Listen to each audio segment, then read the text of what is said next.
দেবরের বিয়েতে উপহার পাওয়া ইলেকট্রিক বিটার দিয়ে আমার প্রথম কেকের বিজনেসটা শুরু করেছিলাম। তবে ইলেকট্রিক বিটার হলেই তো হবে না, সেই সাথে আরো অনেক জিনিস লাগবে। তো সেই জন্য আমার পুঁজি ছিল 550 টাকা, যেটা আমার আজও মনে আছে।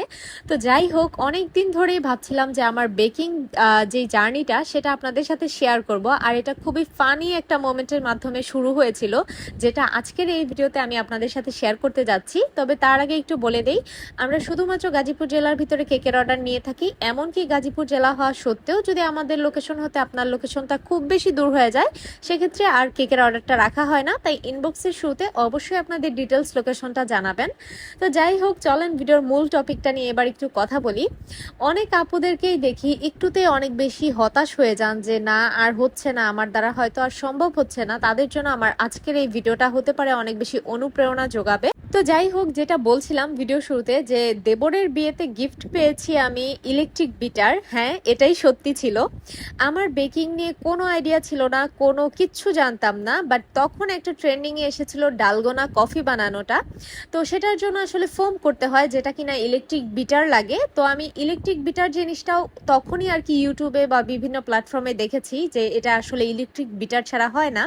আর আমার দেবরের বিয়ে হয় আসলে ওই সময়টাতেই। তো বিয়ে হওয়ার পর যখন বৌভাতের অনুষ্ঠানটা আমরা করি, তখন ওখানে আমার ছোট দেবরের বন্ধুরা মিলে সম্ভবত একটা ইলেকট্রিক বিটারটা দেয়।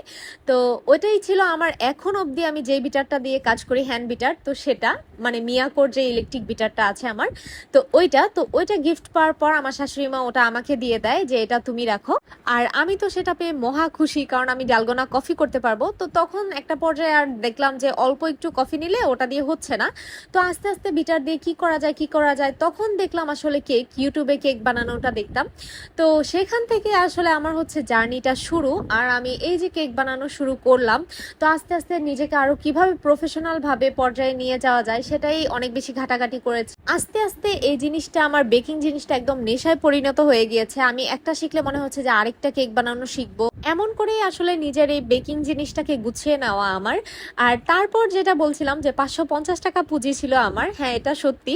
550 টাকায় আমি ওই সময়টাতে দারাজে দেখেছিলাম যে একটা কম্বো সেল করছে, ওই যে প্লাস্টিকের টার্ন টেবিল, তারপর হচ্ছে 3 পিসের একটা প্যালেট নাইফের সেট, একটা স্ক্র্যাপারের সেট, আর যেন কি কি ছিল, খুব বেশি কিছু ছিল না, পাইপিং ব্যাগ ছিল সম্ভবত।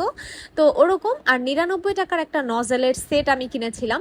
তো সেটা দিয়ে আমার শুরু। আর সেই পথ ধরেই আজকে আমি এত দূর পর্যন্ত আসতে পেরেছি আলহামদুলিল্লাহ, আপনাদের দোয়ায়, আল্লাহর রহমতে। প্রথম প্রথম কোনো অর্ডারই ছিল না। আমি ছোট ছোট স্লাইস কেকগুলো একটা পর্যায়ে গিয়ে এক সময় সেল করতাম। তো ওখান থেকেই দেখা যেত মানুষ খেয়ে পছন্দ হলে আমাকে অর্ডার দিত 1 পাউন্ড 2 পাউন্ড করে। আর প্রথম আমার অনলাইনে অর্ডার এসেছিল আলহামদুলিল্লাহ 2550 টাকার অর্ডার। তো সেখান থেকে আমি অনলাইন বিজনেসটা শুরু করি। আমি বলবো আসলে ইচ্ছে থাকলেই উপায় হয়। তবে হ্যাঁ, এটাকে কখনো একদম শখ ধরে করা যাবে না, কারণ শখটা আজকে আছে কালকে চলে যাবে। এটাকে আপনার একদম নেশায় মাইন্ডে তৈরি করে নিতে হবে। আমার বিজনেসের জার্নিটার যে মেইন পার্ট আর কি, আমরা সেটা নিয়ে এখনো মজা করি যে দেবরের বিয়েতে গিফট পেয়েছিলাম একটা বিটার, সেটা দিয়ে আজকে আলহামদুলিল্লাহ কত দূর পর্যন্ত এগিয়ে এসেছি, ভাবতেই অবাক লাগে। যাই হোক, আমার আজকের এই কেকটা আপনাদের কাছে কেমন লাগলো অবশ্যই সবাই জানাবেন। আর হ্যাঁ, আমার ছোট্ট পেজটা ফলো দিতে ভুলবেন না। আল্লাহ হাফিজ।